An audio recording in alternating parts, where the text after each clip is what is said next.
Baik, Assalamualaikum warahmatullahi wabarakatuh. Di sini saya Gaska Gusti Septiani dengan NIM A1E124050. Di sini saya akan mereview 5 artikel dari tugas konseling populasi khusus. Untuk artikel yang pertama itu berjudul Addiction and Risk Behavior in Adolescents, a Systematic Review and Qualitative Analysis, yang dimana arti dari artikel ini kecanduan dan perilaku berisiko pada remaja, tinjauan sistematis dan analisis kualitatif. Penulis dari artikel ini bernama Maria del Mar Simon, terus Silvia Fernandez, terus Maria del Mar Malero, Pablo Molina Moreno, dan Maria del Carmen Pares Fuentes.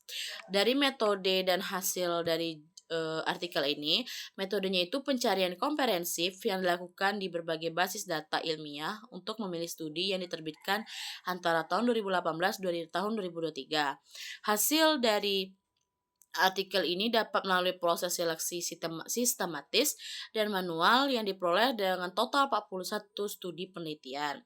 Jadi pembahasan dari artikel ini yaitu tinjauan ini telah mengidentifikasi penelitian yang paling umum di kalangan remaja serta memberikan analisis komprehensif yang tentang masalah ini. Tinjauan ini juga berfungsi sebagai dasar pencegahan dan intervensi yang bertujuan untuk mengurangi dan menghilangkan perilaku yang merusak kesehatan fisik. Lalu untuk artikel yang kedua itu berjudul Sikap Remaja Tentang Bahaya Penyalahgunaan Nafza. Penulisnya itu bernama Sulistiaroni dan Ayu Farida Nuhrasana. Di mana metodenya ini penelitian deskriptif kuantitatif, populasi penelitian 535 responden dengan sampel 41 responden dengan teknik pengembalian sampel porpoise sampling. Terus hasil dan pembahasannya itu, hasilnya itu mayoritas remaja, 61% memilih setuju, dengan sebagian besar 39% laginya sangat setuju terhadap pernyataan bahaya nafsa. Pembahasannya itu dapat disimpulkan bahwa pengetahuan dan sikap remaja terhadap bahaya narkoba berperan penting dalam mengurangi risiko penyalahgunaan. Lalu untuk jurnal ketiga itu ada gambaran rasionalitas penggunaan obat pada terapi penyalahgunaan narkotika, psikotropika, dan zat adiktif di Rumah Sakit NRD Bahara Palembang tahun 2020. Penulis ini bernama Arye Findiawan, Evita Sari, Dodi Rusli, dan Novi Nurleni. Terus metode dan hasil dari artikel ini. Metode yang pertama itu mengumpulkan data sekunder berupa jenis kelamin, usia, pendidikan, jenis narkotika, jenis psikotropika, jenis zat adiktif dan penyakit penyerta dan terapi. Hasilnya itu meneliti deskriptif yang menggambarkan penggunaan terapi obat dan rasionalitas pada terapi pasien, penyalahgunaan narkotika, psikotropika, dan zat adiktif. Jadi kesimpulan dari pembahasan artikel tersebut, penemuan ini menunjukkan masih adanya gap dan penerapan terapi dan pengolahan dosis obat bagi penyalahgunaan pasien nafza. Ini juga perlu peningkatan terapi dan pengawasan klinis.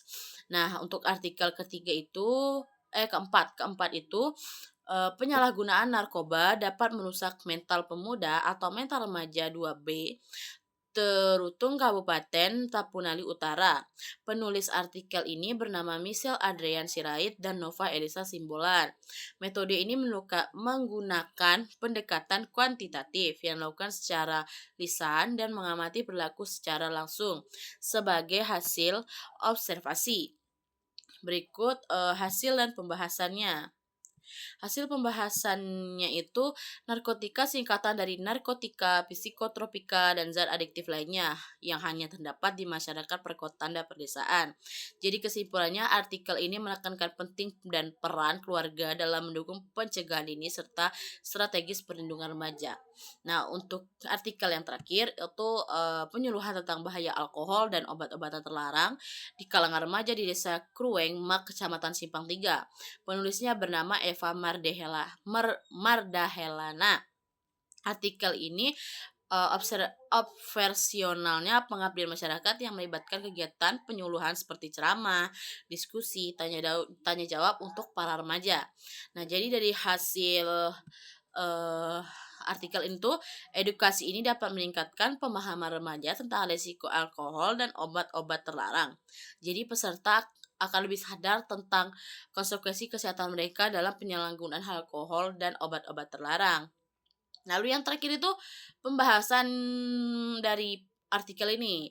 Penyuluhan yang dilakukan secara aktif terbukti digunakan untuk menekankan penyalahgunaan di komunitas lokal serta program sejenis yang diperlukan untuk berkelanjutan di sekolah, keluarga, dan penelitian. Baik, hanya itu yang dapat saya sampaikan. Kurang dan lebihnya saya mohon maaf, saya akhiri. Wassalamualaikum warahmatullahi wabarakatuh.